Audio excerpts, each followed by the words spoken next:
Thanks very much, Louise. Our final session before morning tea today is about turning around company culture when necessary. Poor corporate culture can have very serious impacts, in some cases catastrophic impacts, on performance and in turn shareholder value. So what does it take to turn poor culture around? We're very fortunate this morning to have with us the CEOs of two major companies to discuss their experiences, how they've managed crisis and change, and how they've set a fresh direction. Matt Comyn is the CEO of the Commonwealth Bank, a job he's held for a little over 4 years. He's been with the CBA since 1999, and prior to becoming CEO, Matt had a number of senior management roles in the bank. And Kelly Parker has been the CEO of Rio Tinto Australia since 2021. She's been with that business since 2001. In her time with Rio Tinto, she's worked across safety, operational and leadership roles.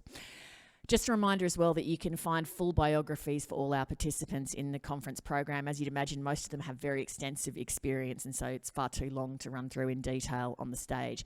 Now, if you're at home and you'd like to ask a question, we're having a little bit of a problem with the conference app, so please ask them through the online hub, which is working completely fine, and then I can see them on a screen up here and ask them on your behalf.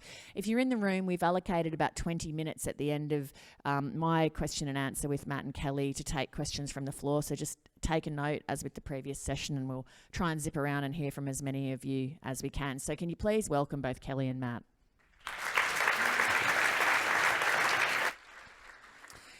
Before we start the discussion, I just want to give the room a reminder of the context in which both of these people took over at their organisation, so you got a scope of the kind of challenges they were facing.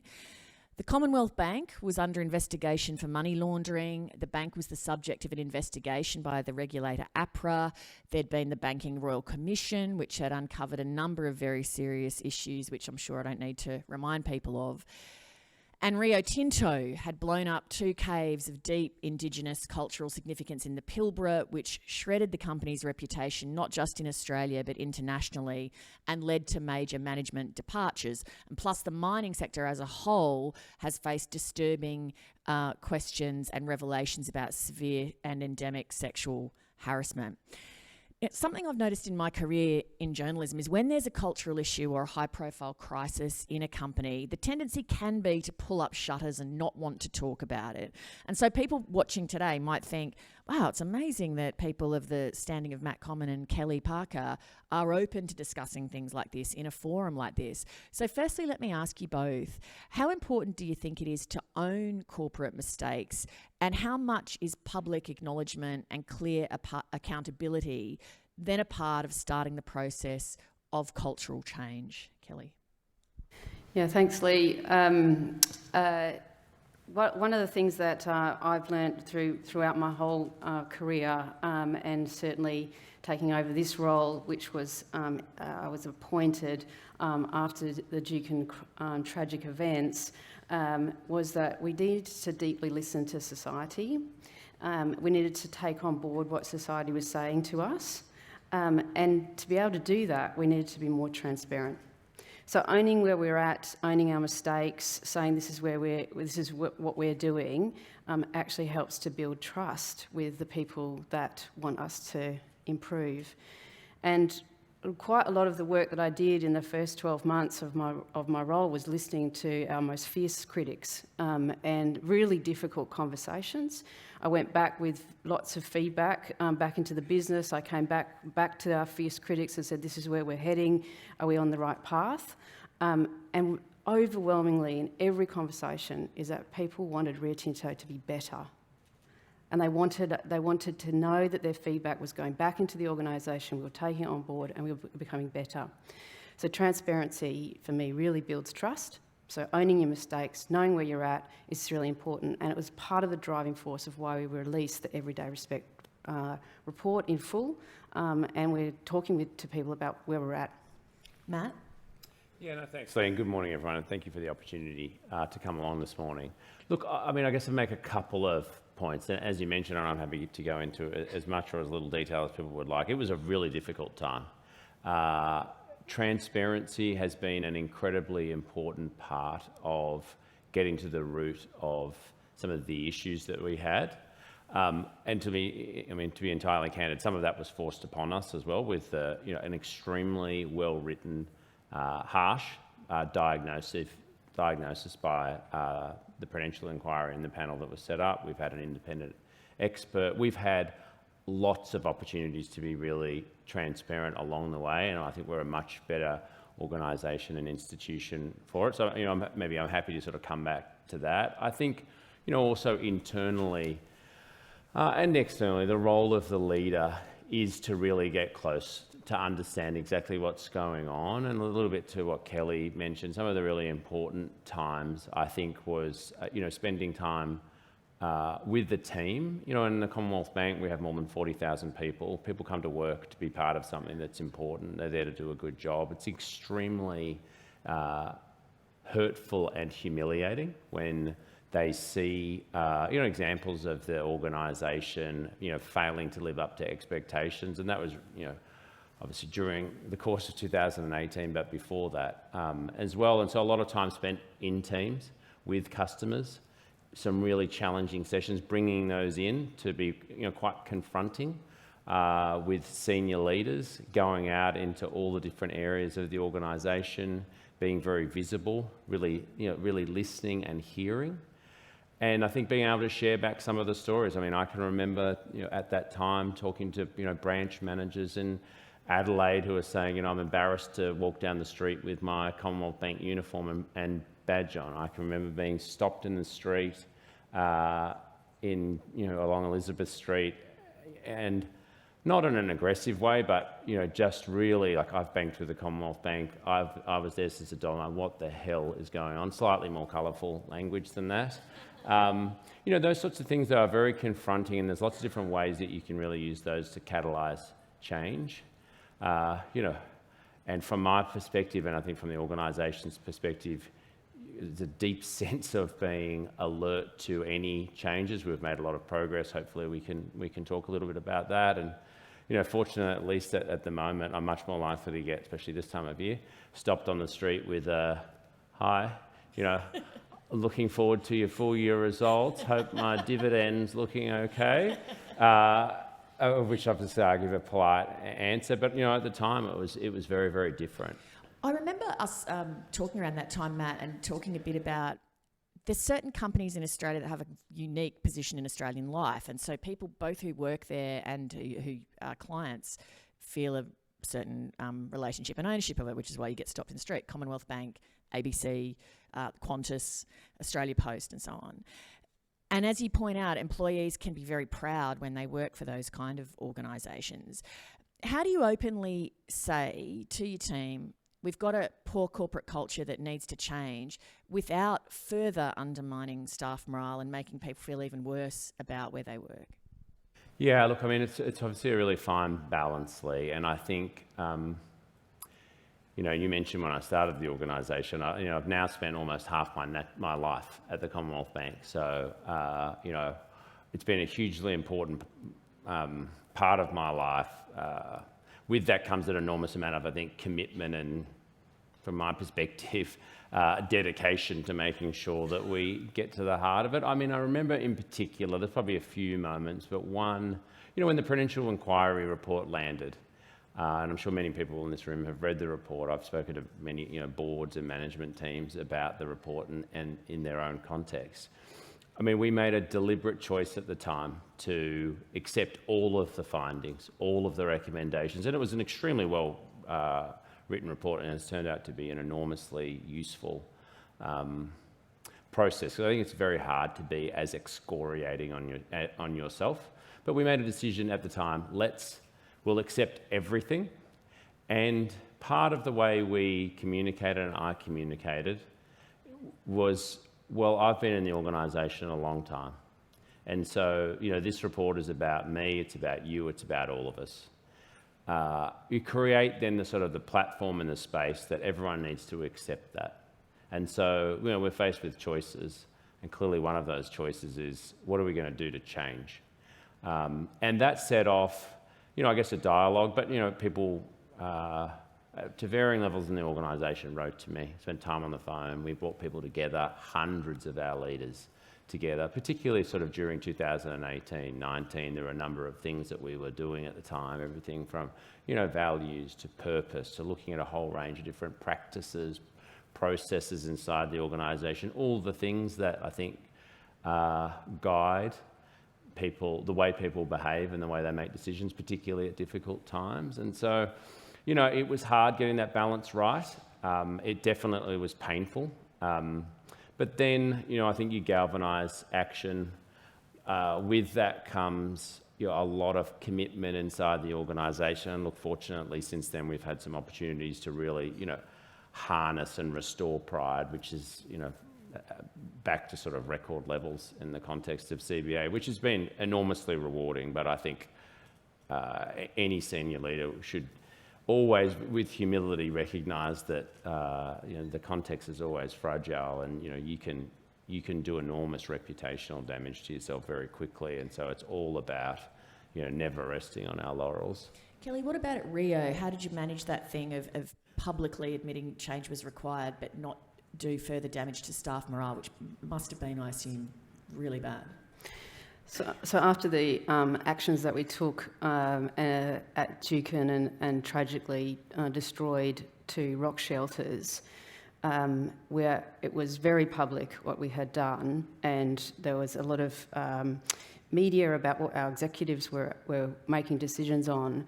But and whilst there was an enormous amount of damage and trust broken with the PKKP, the traditional owners that we work with, our Indigenous employees, but also our employees were really hurting.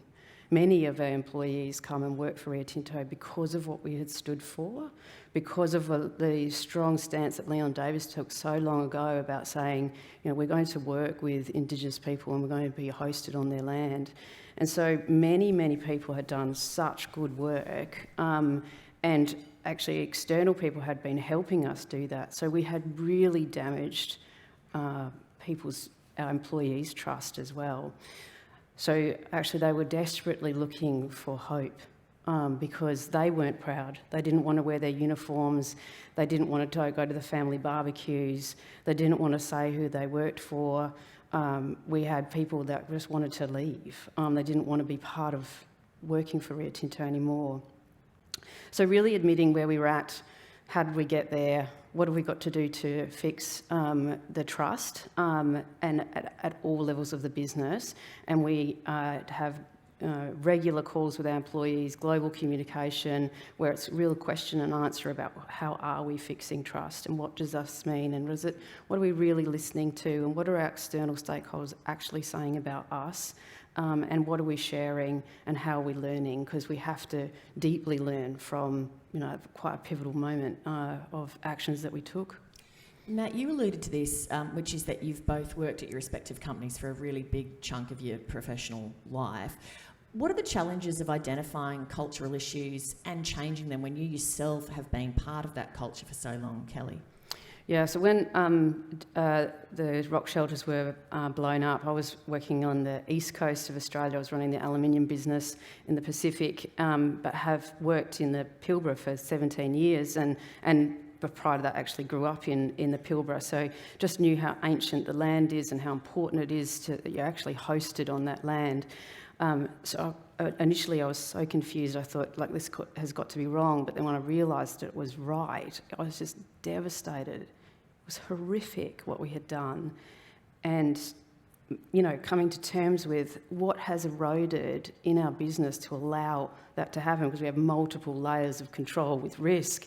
So how did it happen? It was just unbelievable devastation and real soul searching with some of my network around how did this happen? How did it constantly erode that we end up in a decision-making framework that we do that and we actually stop listening to people who are the most important in our business. What do you think had caused that erosion when you sort of thought about it? A lot of we had started to focus internally on our business processes, on our outcomes, on our safety, production and costs. It's safety, production and costs. There's no community in that. There was no external feedback. Very strong feedback coming back around operational performance, financial performance is what makes a winning company. So that erosion in how do you understand what external stakeholders are saying, what are your community saying, what are your trusted partners with the Indigenous traditional owners saying to you, and how do you find and create a win-win? And now we fundamentally know that if we get it right in our community, if we get it right with our employees, we get it right for our investors and our shareholders. Matt, is there anything that you can do to mitigate against institutional blindness and becoming blind to cultural issues and not seeing the kind of erosion Kelly's talking about when you have worked in a place for a long time? Yeah, look, I mean, Lee, the broad question, I think it's a really interesting one, and obviously this particularly, at least there will be exceptions to this, but in my view, good organisations don't become bad organisations quickly, nor do they become good organisations again quickly. Then there's often a lot of debate and discussion, quite rightly, about who's best to diagnose and fix an organisation, an outsider, an insider. And clearly I'm biased, so I'm an insider, so my view should be discounted by whatever factor the audience thinks is appropriate. But at least in my view, insiders have a huge advantage insofar as really understanding the organisation, understanding the people, really understanding the culture, and I think being able to diagnose. And I think, look, there's an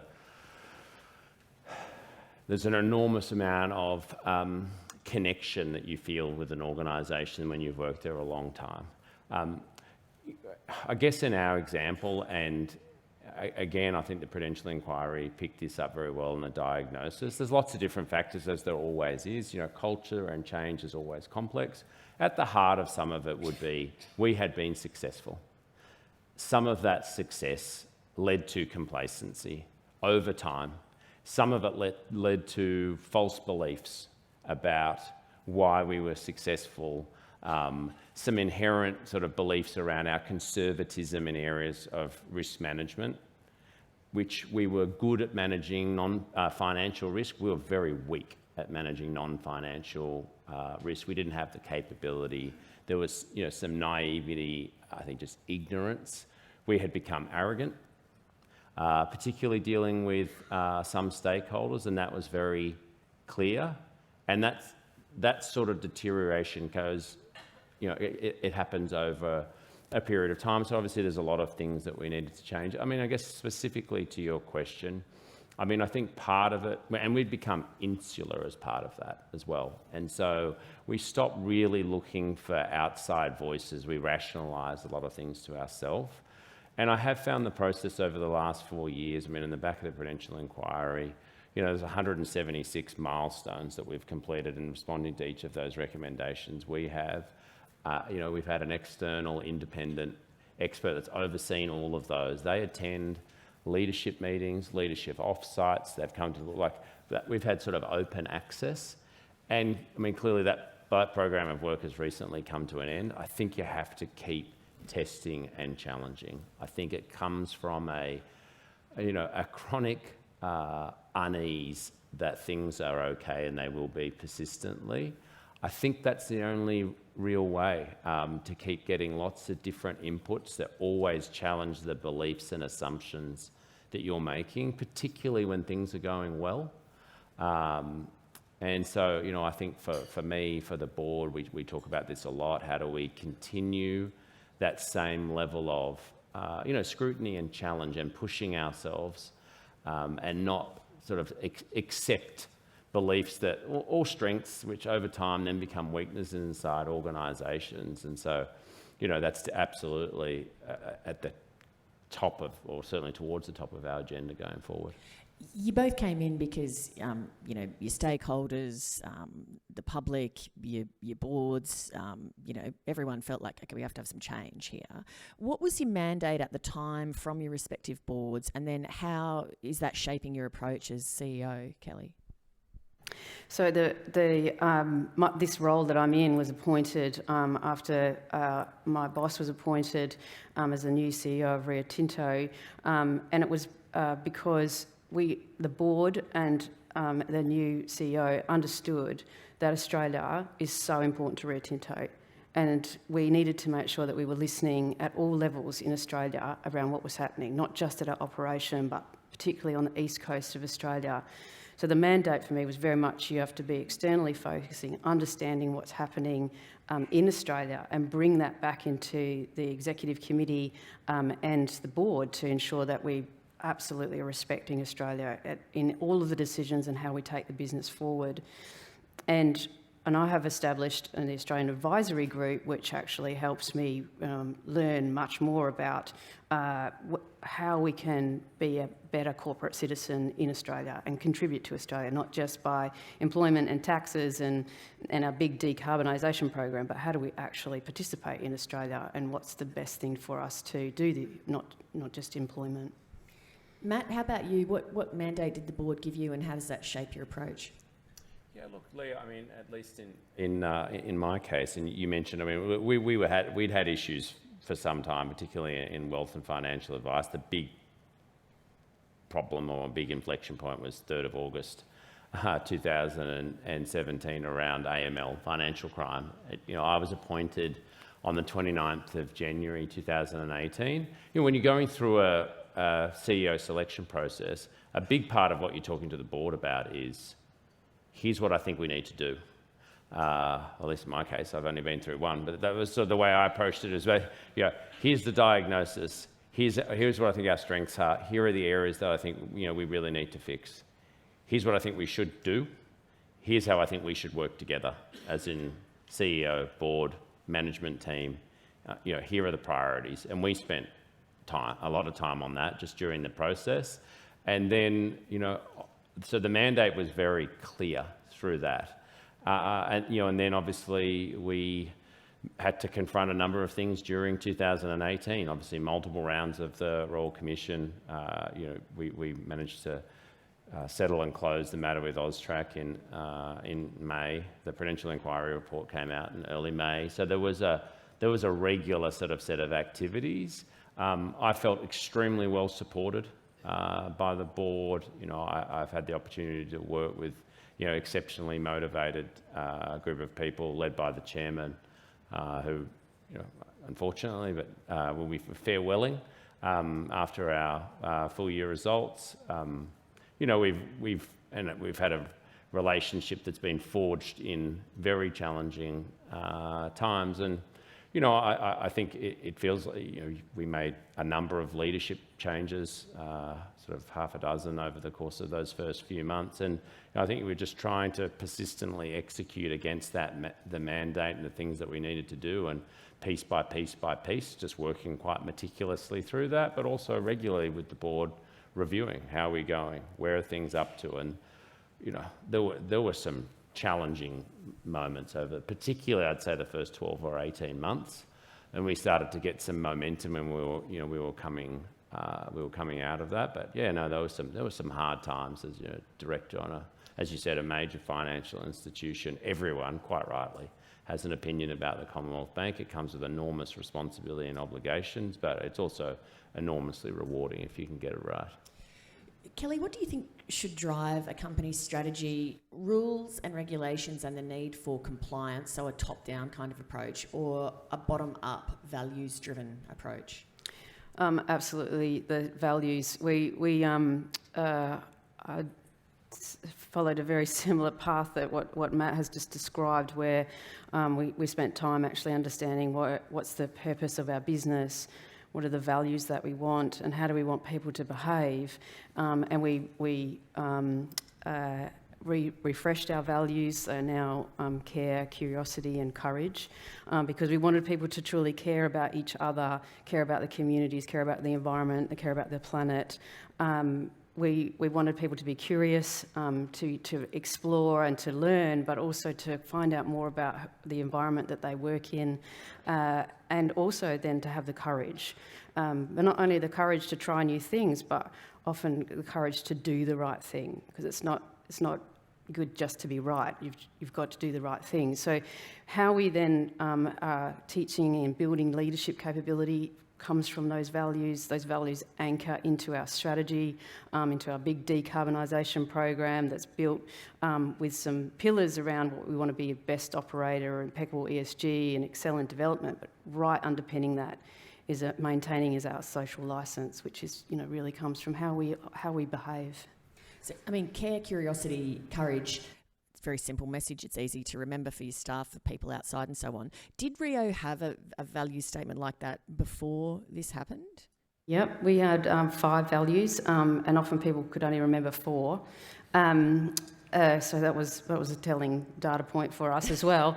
But they were words that didn't provide action, because we know that values take time to, and we knew that the organisation would take time to learn to behave in a different way, and learn to adopt a different way of behaving, particularly externally, because it had been a period of time where we'd got to, and it's going to take time to come forward. So we wanted some words that actually kind of were active. It says, I'm here to seek feedback as well. Like I'm trying. So absolutely, how we changed that, what with the thinking around it, and really wanted to make sure people engaged with our values and how we applied them. Can you remember now what the old words were? Yeah, they were. We always had safety, and safety became a value and a priority. Oh. It was teamwork. It was excel, which people just couldn't work out the difference what excel was. Right. And then there was respect and integrity, which we failed at Dukin. Do you have anything like that for the CommBank, Matt? Look, Lee, very similar. Somewhat, perhaps alarmingly similar, but no. Look, we're care, courage, and commitment.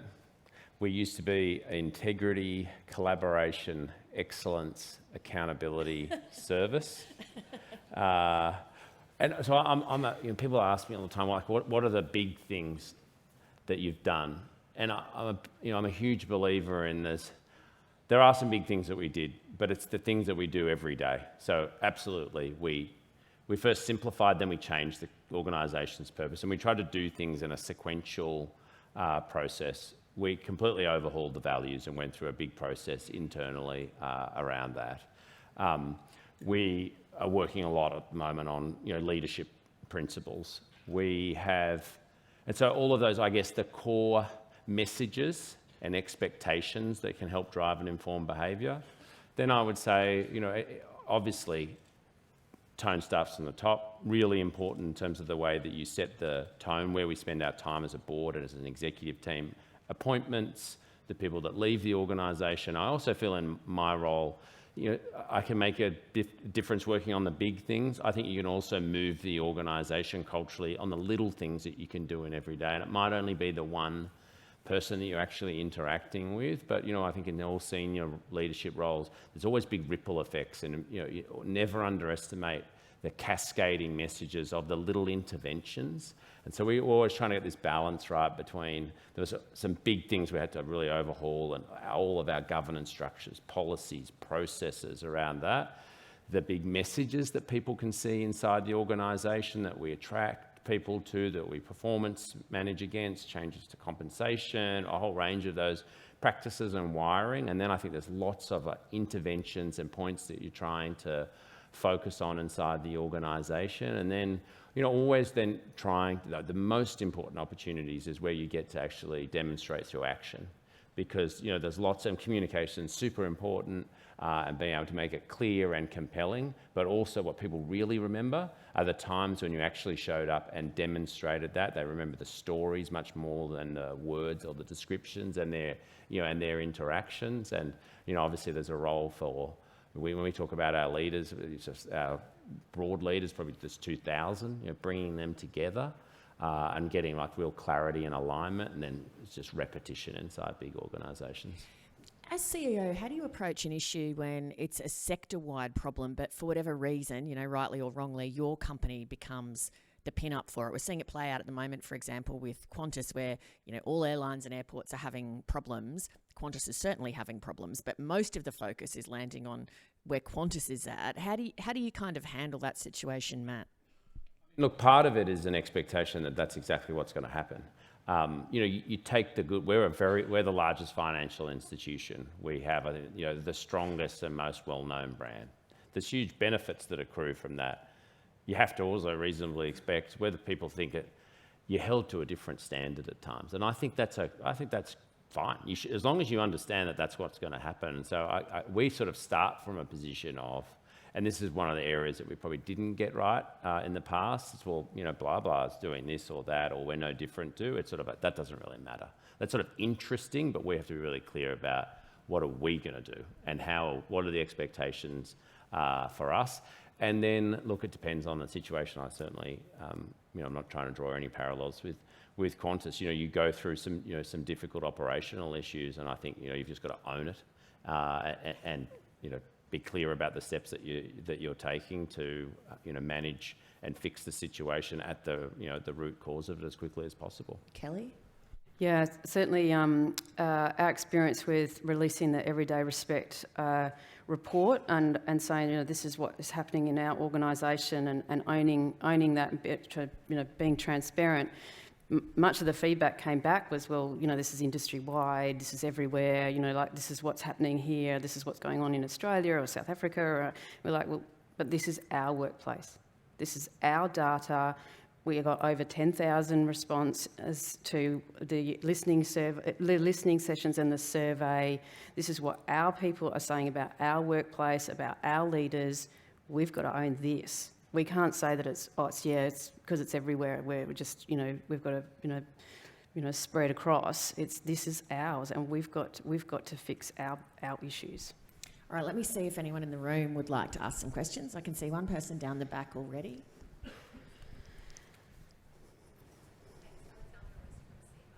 Sorry, can you just turn the mic on it?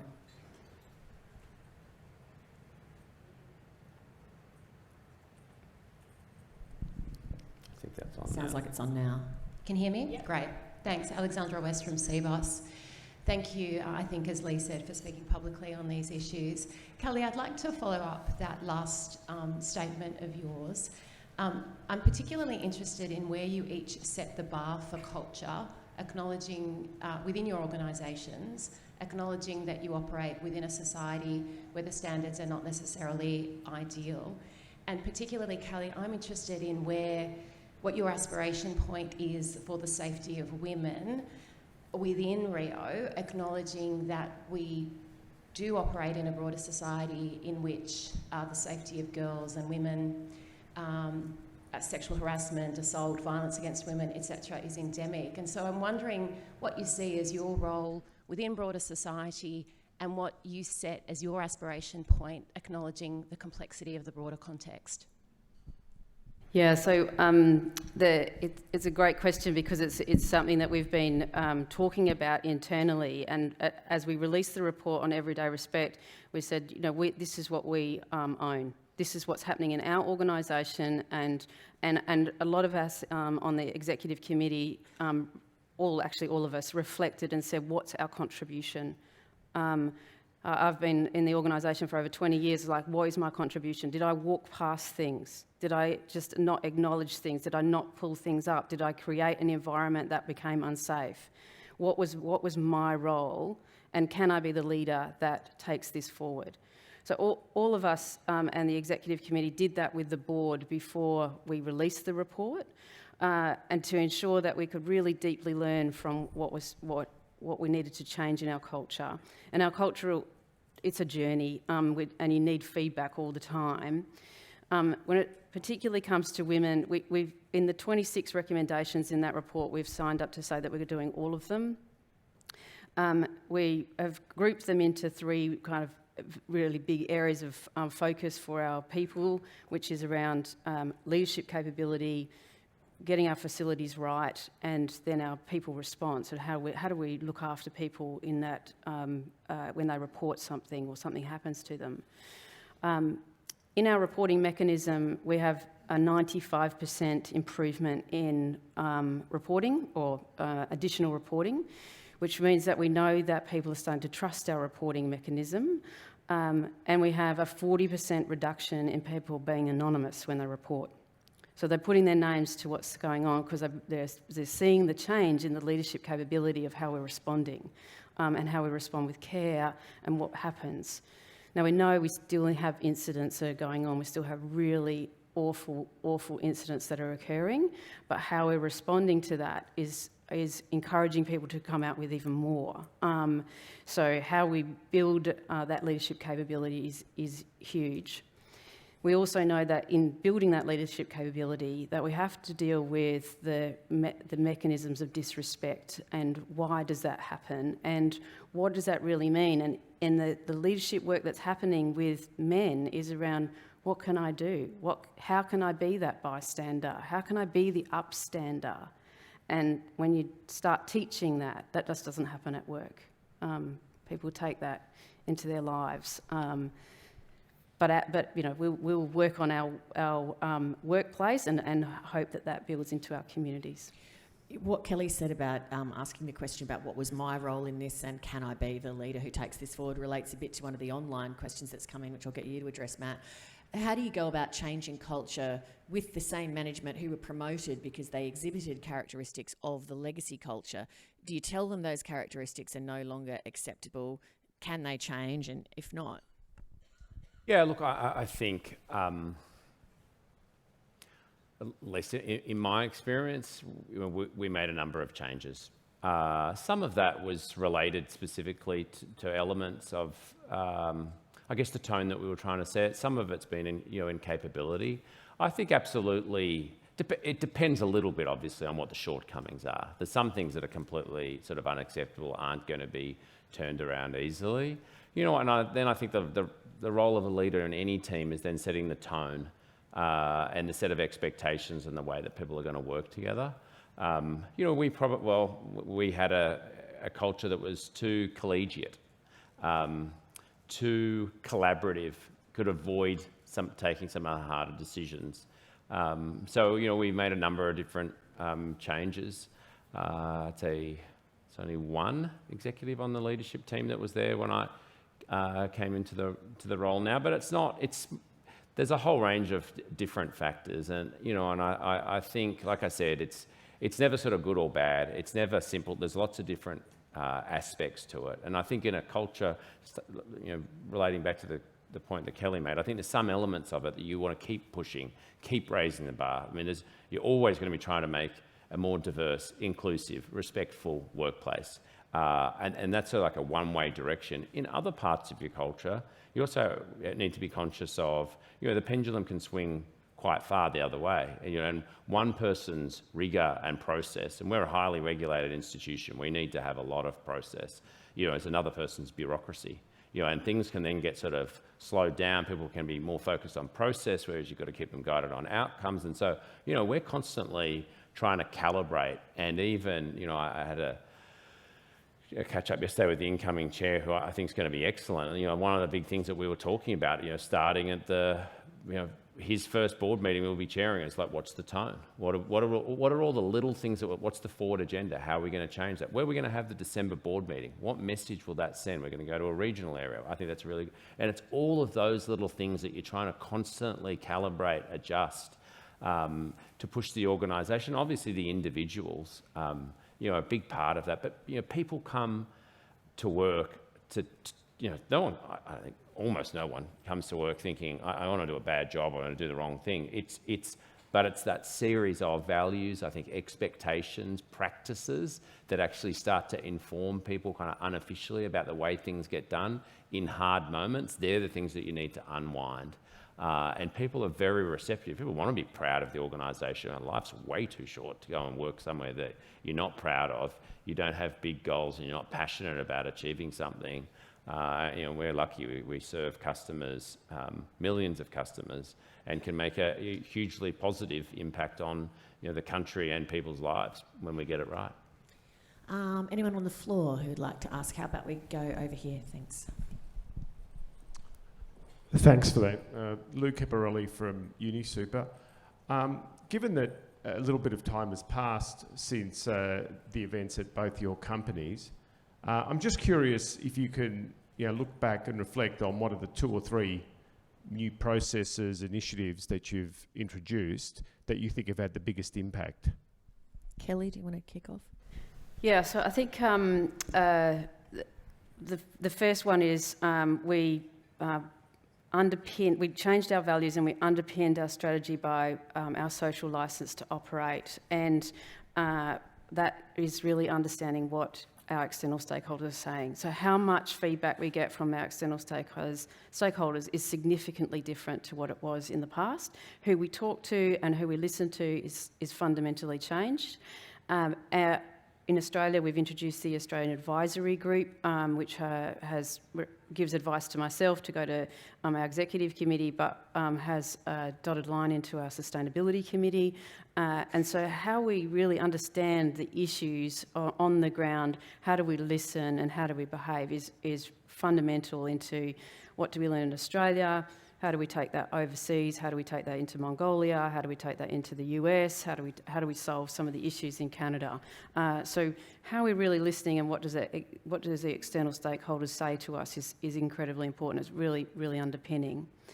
The second biggest change that we are doing is that every single operation that we run is on someone else's land. We don't have a home. We're a global company where we operate on someone else's land. We're hosted somewhere. So understanding how we work with our host communities is part of the listening, but it's also then how do we jointly agree on how the land will operate, how the water will be used, what's the impact into the environment. And that is fundamentally changing, and it's fundamentally changing how we mine and what we process. Yeah, maybe I'd touch on sort of three things.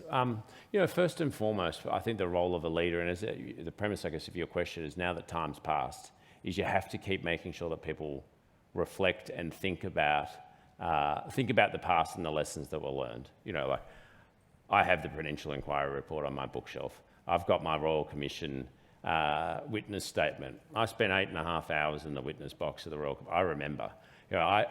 When we got the Prudential Inquiry, I got the top 500 leaders of CBA to write to me about what their reflections on the report and what they were going to do differently as a result of that. You've got to keep, in my view, refreshing, not in a negative way, but you've got to keep it front of mind because you're constantly going to be trying to balance where we've come, but you've got to learn from the past, but absolutely look to the future. The second, I would say, would be broadly the category that Kelly and I have mostly been talking about.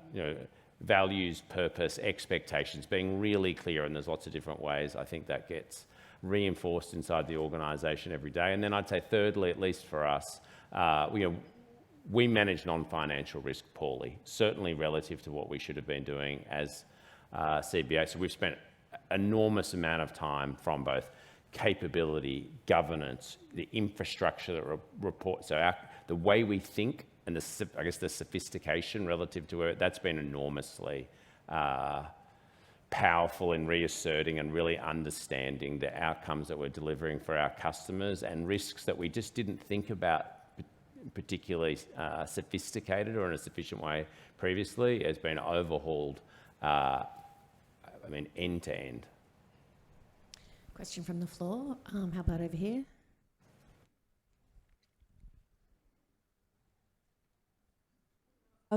This is Daniela Jaramillo from Fidelity. You've both spoken about becoming insular as one of the reasons that have led to the poor cultural outcomes.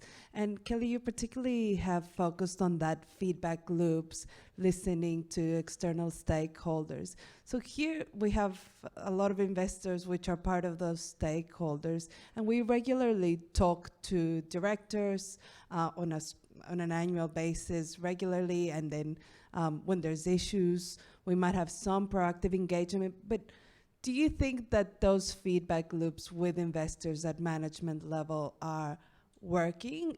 Is that something that, is it time to refresh the way we think of those feedback loops with investors on ESG issues?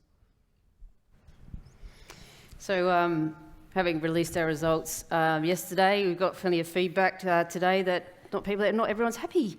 I think the feedback loops have always been there with investors, but what we really have fundamentally learned and are continuing to put in place is that if we get it right with our community, if we get it right with our employees, our shareholders, it will be right for our shareholders. And how we then really truly listen to what's going on in our communities, all the way from the ground up to governments and the national agenda. But if we can get that right, our shareholders, we know that we'll get it right for our shareholders. So there has always been an important loop with our shareholders and our investors, but we've got to make sure that the other voices are there as well. So we can keep things moving along and get through as many questions as possible. I might just do one question per person to the end. Matt, how about this one for you? Is it harder to drive cultural change amidst tougher economic conditions, in the context, say, of the new Treasurer, Jim Chalmers, saying that economic conditions are confronting with rising inflation and wages? No, well, I think for an organisation, actually, it's the challenging times that give you the catalyst, and you can more easily engage and align teams of people. And so obviously I think in our respective situations, that's been really important inflection points. No, I think more challenging economic times come with, just other challenges. For us, primarily that's about how do we support our customers, and I won't go into too much detail. We've got our results on the 10th of August. I think that our views on what we're seeing in the economy, both looking backwards but also looking forwards, I think will be a key topic. But we're really sort of thinking about you as a bank, you can hope for the best, but you always have to plan for the worst. And so really sort of thinking through how do we deal with that. But we found, COVID was an enormously obviously devastating time, but a really opportune time to drive cultural change inside the organisation, because you could show through actions the things that we were doing, and it was enormously positive, and people were really proud to be able to help customers through really challenging times, work very closely and collaboratively with government, with our key regulatory stakeholders. And so actually, in times of real strain, I think you can either bring out the worst, but in our case, it brought out the best in people, and I think it certainly accelerated our momentum. Question from the floor? How about down here at the front, if we can get a microphone through?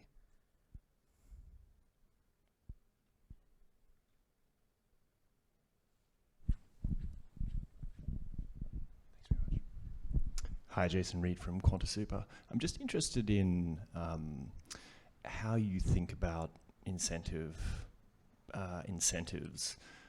and remuneration packages throughout the organisation, and how you drive culture through that mechanism. It seems like a straightforward thing to do, but I'm sure it's far more complex than it seems. And is it possible to put these sorts of mechanisms in place and evolve them to reflect changing business environments?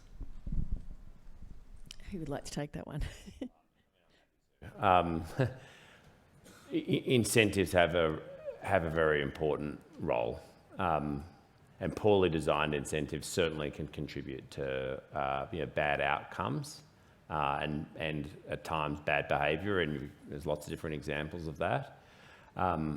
I think it's really important to get that right. Of all of the, I attend all of the committees, but of all the ones that before I came into the CEO role, I underestimated the amount of time spent is our People and Remuneration Committee. Not just at this time of year, we spend a lot of time going through all of the elements of how we think about performance, remuneration, a lot of the things that you're talking about, and that's through all levels of the organisation.